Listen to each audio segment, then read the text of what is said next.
Oke, bismillahirrahmanirrahim. Halo guys, assalamualaikum warahmatullahi wabarakatuh. Jumpa lagi bersama kami di Marola Channel. Seperti biasa, kami akan memberikan informasi-informasi terbaru seputar dunia perpolitikan yang semakin hari semakin memanas. Dan terima kasih banyak bagi yang telah mengklik video ini. Semoga kalian semuanya masuk surga. Amin ya rabbal alamin. Guys, wow, gila, terbongkar. Jokowi ingin gulingkan Prabowo. Niat jahat Jokowi akhirnya terbongkar tanpa sisa. Seorang rekan Jokowi membongkar niat jahat Jokowi mulai dari masuk partai politik hingga jadi wali kota, gubernur, dan presiden 2 periode dibongkar habis-habisan. Dan bahkan beliau juga menyebutkan kalau Jokowi telah menyusun rencana jahat untuk menggulingkan Prabowo dari karir presiden agar anaknya bisa berkuasa menjadi presiden. Sementara itu, tuntutan rakyat untuk adili dan penjarakan Jokowi terus menggema hingga gedung KPK dan seluruh Indonesia karena ijazah Jokowi dan ijazah Gibran telah terbukti benar-benar palsu 100% katanya. Waduh, luar biasa ya. Apakah benar ya Pak Jokowi dan sekeluarga akan dipenjarakan? Apakah mungkin? Apakah hukum di negeri ini mampu untuk memenjarakan Jokowi? Nah, penasaran seperti apa videonya? Ini dia. Let's go.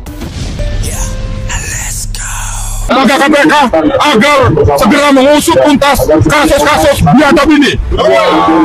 Biadab inilah yang menyebabkan Indonesia 10 tahun ini kolap, dan dampaknya ini 200 tahun ke depan. Fakta dari apa yang dia lakukan hari ini, daerah Banten sudah dijadikan tukar goreng oleh Jokowi biadab ini dengan IKN, dan kemudian mereka merampas tanah, memagari laut, dan menguruki sungai-sungai. Penyebabnya adalah Jokowi yang memberikan level BSN kepada proyek kedua. Maka dari itu rakyat Indonesia harus bergerak bersama-sama untuk mendesak Presiden Prabowo agar jangan takut untuk mengadili manusia biadab ini. Wow, gila. Pak Koli benar-benar luar biasa. Ngeri ini ya. Wajib diadili, ditangkap, dipenjarakan, dimiskinkan, cabut hak politiknya, gara-gara dia semuanya Indonesia jadi gelap. Jokowi bangsat, Jokowi bangsat. Gila. Alhamdulillah, saya mau izin dulu untuk para senior, para bapak-bapak, untuk ibu-ibu, untuk mak-mak, dan sahabat kita semuanya yang sampai dengan siang hari ini kita masih tetap tegar berada di depan gedung KPK. Ya, saya mau izin agak terlambat datang. Karena apa? Ini satu berita yang sangat penting. Barusan saya dari gedung KPU, Komisi Pemilihan Umum. Ya. Alhamdulillah, berkat doa teman-teman semua, berkat doa senior semua, saya dan tim sudah berhasil mendapatkan salinan ijazah palsunya Jokowi. Mantap, luar biasa. Kita analisis, kalau itu sama dengan yang kami teliti, maka kami tidak bisa dipidana karena ijazah itu palsu. Kami sudah dapat tadi. Wah, ada peluang besar nih ya kalau Pak Jokowi itu akan benar-benar diadili. Tapi pertanyaannya, apakah mungkin hukum di negeri ini bisa atau mampu mengadili Pak Jokowi atau sebaliknya gitu ya? Apakah mungkin? Jangankan di penjara, mengadili saja. Mengadili itu maksudnya bukan untuk serta-merta untuk dianiaya gitu ya, atau dituduh seperti yang dituduhkan gitu ya. Tetapi mengadili itu apakah benar-benar terbukti atau tidaknya baru dituntas ke hukum selanjutnya gitu ya. Jadi apakah mungkin Pak Jokowi ini benar-benar akan diadili atau gimana? Boro-boro di penjara gitu ya, satu keluarga gitu. Sebab seperti yang Bang Roy Suryo katakan bahwa beliau telah berhasil mendapat salinan ijazah palsu Pak Jokowi dan juga Gibran nantinya katanya itu langsung dan resmi dari KPU. Gila. Berarti ijazah Pak Jokowi itu benar-benar terbukti palsu gitu. Anjir. 2 periode presiden, terus gubernur dan wali kota lolos dengan ijazah palsu. Gila. Dan tolong guys disimak sampai selesai ya. Ini benar-benar dahsyat dan luar biasa. Pokoknya semua kejahatan Jokowi di sini dibongkar oleh salah satu rekan kerjanya di waktu semasa di Solo dulu. Tolong simak sampai selesai dan jangan di skip biar nggak gagal paham gitu ya. Oke, kita lanjut. Resmi dari KPU dan segera akan kita lakukan uji error level analysis. Artinya laporan kita dilanjutkan ya. Laporan kita harus dijalankan kembali di badan skrip. Yes, mantap. Itu yang pertama. Ya, kami tahu kami tidak mungkin jalan tanpa doa dan restu dari Bapak Ibu semua. Terima kasih atas doanya semuanya. Yang kedua,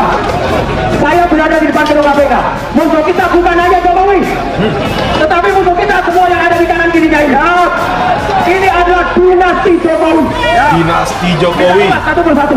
Ya. Jokowi Dodo sudah jelas.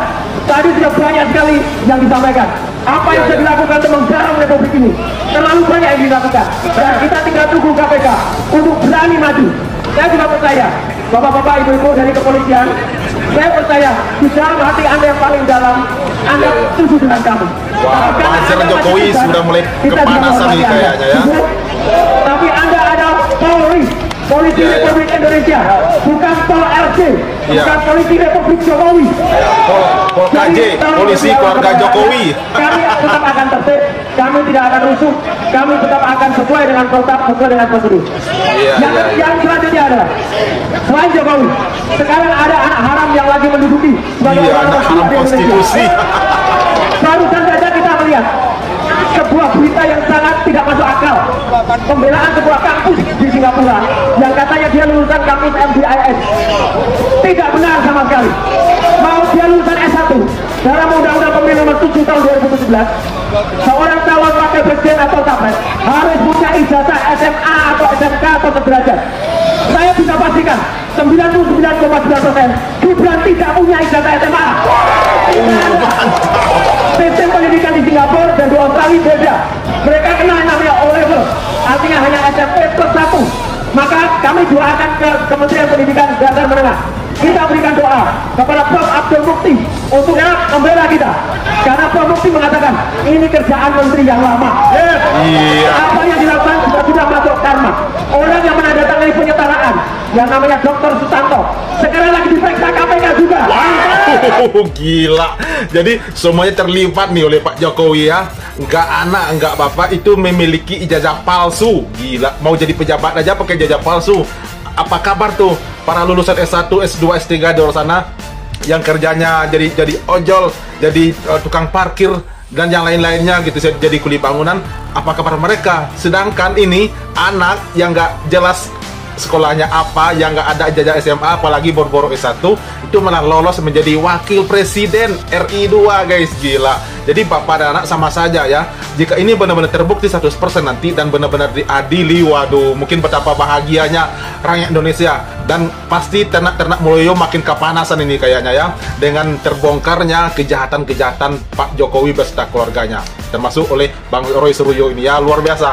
Kita mengucapkan terima kasih nih kepada pejuang keadilan yang telah mampu dan berani menegakkan keadilan dan membongkar siapa biang kerok kejahatan selama 10 tahun yang belakang ini. Oke guys, kita simak selanjutnya. Bersama dengan Adem Makarim. Jadi artinya Tuhan Yang Maha Esa, Allah SWT, insya Allah bersama kita. Yes, mantap. Ratusan massa geruduk KPK, desak adili Jokowi. Guys, gedung KPK Jakarta hari ini rame banget. Bayangin, ratusan massa bareng tokoh-tokoh besar turun ke jalan, minta Jokowi ditangkap dan diadili atas berbagai kasus korupsi. Demo berlangsung di gedung Merah Putih KPK, Setiabudi, Kamis siang. Tokoh yang hadir mulai dari mantan Wakil Panglima TNI Fahrul Razi, ex-Kasal Slamet Subianto, Said Didu, Roy Suryo, Beator Suryadi, sampai Irjen Pol Purnawirawan Napoleon Bonaparte. Nah, di orasinya, Fahrul Razi bilang pemerintahan era Jokowi udah menghancurkan Indonesia dan mendesak KPK untuk langsung bertindak. Katanya, bukti kasus udah ratusan, tinggal berani nggak KPK ngelanjutinnya. Gimana guys? Itu dia pentingnya hukum di negeri ini untuk mengadili Jokowi dan memenjarakan Jokowi ya. Bapak di Yayasan Amal Sahabat Kota Solo. Tolong disimak sampai selesai ya. Pada saat Pak itu Usman membongkar semua kita utusan teman ke rumah saya.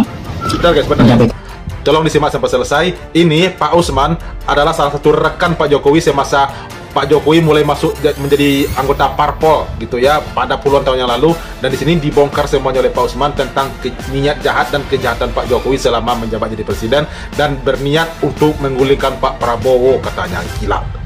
Dan keinginan Bapak untuk menjadi calon wali kota Solo dari Partai Amanat Nasional. Kebetulan saat itu saya adalah salah satu anggota Majelis Pertimbangan Partai. Apa yang menjadi keinginan Bapak saya sampaikan kepada pengurus, sehingga diadakan pertemuan resmi di Hotel Atas. Pagi harinya teman-teman mengenai kepada saya bahwa Bapak bisa diterima dengan senang hati untuk menjadi calon adik satu dari Partai Amanat Nasional. Dan saat itu Bapak disandingkan dengan almarhum Dr. Esther Yuliadi sebagai adik dua. Alhamdulillah pada waktu itu kami bersyukur memiliki calon yang lengkap. Namun dalam perjalanan Bapak pindah ke PDIP. Bagi saya Pak, semua partai politik adalah saudara kandung yang lahir dari rahim yang sama, yaitu Ibu Pertiwi Indonesia. Ya, betul. Kecuali PKI Pak. Oh iya. PKI itu bukan saudara kandung kita. Ya, ya. PKI itu lahir dari negeri Belanda, sehingga PKI itu bukan saudara kandung kita. Bahkan di dalam ketetapan MPRS nomor 25 tahun 66, PKI sudah dinyatakan organisasi terlarang dan menjadi musuh negara. Iya, iya. Cuman sayangnya Pak, kebijakan-kebijakan Bapak, terutama di periode yang kedua Presiden, Bapak kelihatan sekali pembelaannya kepada PKI, sehingga banyak sorotan-sorotan dari rakyat bahwa Bapak ini seakan-akan anggota PKI, atau ada yang mengatakan bahwa Bapak lahir dari keluarga PKI. Ya, betul, betul. Kalau itu yang terjadi Pak, ya Bapak harus maklum Pak, karena itu fakta di lapangan seperti itu. Ya, betul. Pada kesempatan ini Pak, saya ingin meneliti mengenai karir politik Bapak sejak menjadi Gubernur DKI sampai Presiden 2 kali. Namun kalau di dalam saya meneliti ada kesalahan, ada kekurangan, saya mohon nasihat untuk bisa diluruskan Pak. Kalau saya dianggap sebagai teman, Iya, iya, iya. tapi kalau saya dianggap sebagai lawan, yang Bapak akan dihadapkan ke meja itu oleh penegak hukum, saya rela Pak. Tapi saya meneliti ini tidak punya maksud jahat. Ingin kepingin mengetahui apa yang sebenarnya terjadi pada saat Bapak memimpin sampai 2 periode. Iya, bongkar aja teman-teman. Bongkar, bongkar. Bongkar, Pak, bongkar. Pada suatu saat Bapak ingin menjadi Gubernur DKI. Hal ini didengar oleh Pak Prabowo. Kemudian Pak Prabowo datang ke Solo dan siap untuk membantu Bapak menjadi Gubernur DKI. Dan alhamdulillah ternyata apa yang menjadi perjuangan pengorbanan jerih payah Pak Prabowo berhasil, Bapak menjadi Gubernur DKI. Saya melihat dan mempercayai bahwa tahun 2014 pada Pilpres Bapak akan membantu Pak Prabowo berhasil menjadi Presiden. Namun ternyata yang terjadi sebaliknya, bahkan Bapak berhadapan dengan Pak Prabowo. Iya, iya. Bagi saya Pak, ini seperti air susu dibalas dengan air tuba. Betul. Tapi tak apalah, Pak Prabowo menerima dengan legowo. Setelah Bapak menjadi Gubernur DKI, saya perhatikan Bapak sudah lepas dari kendali Pak Prabowo dan diambil alih oleh oligarki kapital. Siapa itu oligarki kapital? Menurut saya ada 4 unsur. Yang pertama adalah para konglomerat hitam, di mana para koruptor kelas kakap ada di dalamnya. Kemudian yang kedua 9 naga. Yang ketiga para pengkhianat bangsa, baik yang ada di lingkaran istana maupun di luar istana. Yang keempat hampir semua ketua-ketua umum partai politik tingkat nasional. Iya, iya, iya. Inilah yang menyebabkan kebijakan-kebijakan Bapak sejak menjadi Presiden pada periode yang pertama dan kedua. Kebijakan-kebijakan Bapak lebih menguntungkan oligarki kapital, menguntungkan kekuatan asing dan asing, dan banyak merugikan rakyat,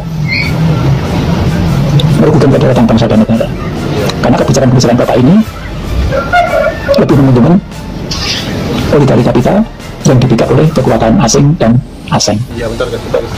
Oh, jadi pantasan ya guys ya. Banyak tuh tanah-tanah ulayat, tanah-tanah negara yang tadinya ada HGU-nya yang dikelola oleh masyarakat, yang diperuntukkan juga masyarakat, tetapi diambil alih oleh sebuah perusahaan, dan itu banyak. Dan salah satunya tuh di Rempang, dan baru-baru ini terjadi, mungkin belum cukup setahun ini ya, yang ada di Banten, kasus PIK 2, Rempang, dan yang lain-lain. Masih banyak lah pokoknya tanah-tanah negara, tanah-tanah ulayat yang dikelola oleh masyarakat gitu ya, tanah-tanah negara yang dikelola oleh masyarakat itu diambil alih oleh perusahaan. Dan mungkin itu yang dimaksud Bapak ini, yang dikelola oleh asing dan para oligarki dan orang-orang bajingan itulah pokoknya yang bekerja sama dengan Pak Jokowi ini. Mungkin itu yang dimaksud Bapak itu ya. Gila. Oke guys, saya lanjutkan. Kalau saya perhatikan Pak, akhir-akhir ini, walaupun Bapak sudah bukan menjadi presiden lagi, Iya. namun Bapak kelihatannya masih ingin menguasai bangsa dan negara ini Iya, iya. dengan cara-cara yang sungguh sangat saya sayangkan. Gerakan-gerakan Bapak mudah dibaca oleh rakyat Pak. Betul, betul. Yang pertama, Bapak memobilisasi massa untuk berbondong-bondong silaturahmi ke rumah Bapak. Iya, iya, iya. Kemudian Bapak juga menyebar banyak bansos di masyarakat. Kalau tujuan Bapak ingin gerakan sosial, kan tidak harus Bapak terjun sendiri ke lapangan. Namun serahkan saja ke panti-panti asuhan, ke tempat sumbu dan sebagainya, itu akan lebih mulia, akan lebih bagus. Tapi karena Bapak punya tujuan lain untuk tetap populer, maka itu yang Bapak lakukan. Kemudian juga banyak mempengaruhi kebijakan pemerintah, karena di dalam kabinet masih banyak orang yang Bapak, sehingga banyak kebijakan-kebijakan pemerintah ini yang disoroti oleh rakyat secara negatif. Karena masih banyak menteri-menteri Bapak yang ada di dalam kabinet. Tangannya. Kalau Bapak ketahui bahwa mereka itu masih patuh, sangat patuh kepada Bapak, karena mereka adalah keluarga besar PKI Gaya Baru yang belum pernah diuntungkan oleh presiden-presiden sebelum Bapak. Di bawah pemerintahan Bapak, keluarga besar PKI Gaya Baru yang paling diuntungkan, Pak. Guys, ternyata memang benar ya, isu tentang PKI Gaya Baru itu memang ada, dan itu adalah keluarganya dari Pak Jokowi, adalah rekan-rekannya dari Pak Jokowi, kaki tangannya Pak Jokowi yang disebut PKI Gaya Baru. Lah, benar-benar, aduh, andaikan ini benar terbukti benar-benar jahat Pak Jokowi ini ya, gila. Sampai saat ini mereka masih berlindung dan minta support dari Bapak. Kalau gerakan-gerakan ini masih dibiarkan, Pak, masih Bapak teruskan, akan menjadi buah liar, Pak, dan sulit kita kembalikan. Dan bukannya tidak mungkin tragedi berdarah tahun 1965 akan terulang lagi, karena yang kami hadapi adalah kekuatan PKI Gaya Baru. Ini harus kita cegah, Pak, dengan cara Bapak menghentikan gerilya politik yang busuk ini, Pak. Seharusnya Bapak memberikan balas budi yang baik kepada Pak Prabowo, mensupport, karena Pak Prabowo punya niat yang sangat bagus untuk kepentingan bangsa dan negara, dan melepaskan diri dari penjajah asing dan asing. Mudah-mudahan, Pak, apa yang saya sampaikan ini menjadi bahan pertimbangan Bapak yang serius, agar tragedi berdarah tidak terulang lagi, karena itu sangat-sangat merugikan bangsa dan negara, dan menguntungkan negara-negara asing. Mereka akan mengambil keuntungan, Pak, di saat kita sedang konflik internal, konflik horizontal. Agar kemelut yang terjadi di saat pemerintahan Bapak ini terurai, Pak, maka Bapak harus diadili. Setuju. Bapak tidak boleh untuk tidak diadili, Bapak harus diadili. Setuju, harus diadili. Dan saya ada di dalamnya, Pak, untuk berjuang untuk mengadili Bapak. Setuju. Ada 3 pilihan. Yang pertama, Bapak diadili negara di hadapan penegak hukum. Kalau para penegak hukum tidak mau melakukan ini, maka yang terjadi adalah pengadilan rakyat, yang misalnya sekarang itu di Nepal, kan, Pak. Di Nepal kan aja itu. Ini sangat tidak enak, Pak, bagi kita semua. Tapi jangan dipaksa kami untuk mengarah ke situ. Oleh karenanya, aparat penegak hukum harus mau memenuhi tuntutan rakyat. Kemudian yang pilihan yang ketiga, Pak, ini yang sangat elegan. Bapak memberikan laporan pertanggungjawaban di forum MPR, menyampaikan permintaan maaf, dan membongkar seluruh persekongkolan jahat di mana Bapak ada di dalamnya. Ini pilihan yang paling enak, paling elegan, sehingga kemelut yang terjadi bisa terurai, sehingga tidak akan muncul pada pemerintahan-pemerintahan yang akan datang. Sekedar Bapak ketahui bahwa gerakan-gerakan Bapak ini terbaca untuk merongrong, untuk menggulingkan Bapak Prabowo dari kursi kepresidenan. Karena di belakang Bapak adalah kekuatan keluarga besar PKI Gaya Baru yang takut akan kepemimpinan Pak Prabowo. Karena musuh PKI Gaya Baru adalah kekuatan umat Islam dan TNI khususnya Angkatan Darat. Sehingga Pak Prabowo harus jatuh dan diganti di mana-mana, Pak. Demikian, Pak, hasil penelitian saya. Mudah-mudahan Bapak bisa memahami. Dan sekali lagi saya sampaikan, kalau saya dianggap teman, luruskan kalau penelitian saya ini salah. Tapi kalau saya dianggap lawan, silakan hadapkan saya kepada aparat penegak hukum. Terima kasih. Kurang lebihnya mohon maaf. Wassalamualaikum warahmatullahi wabarakatuh. Hari ini Selasa 30 September 2000. Wah, luar biasa. Waduh, merinding aku ya, guys ya.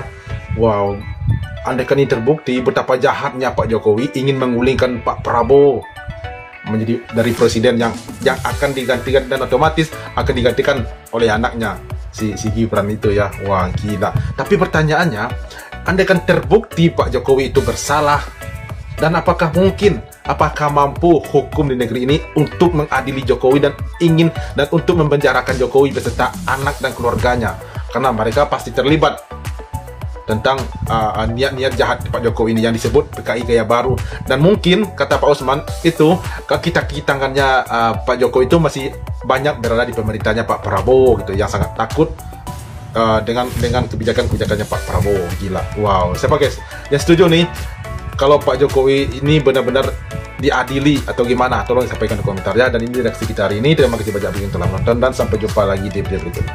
Thank you. Thanks for watching.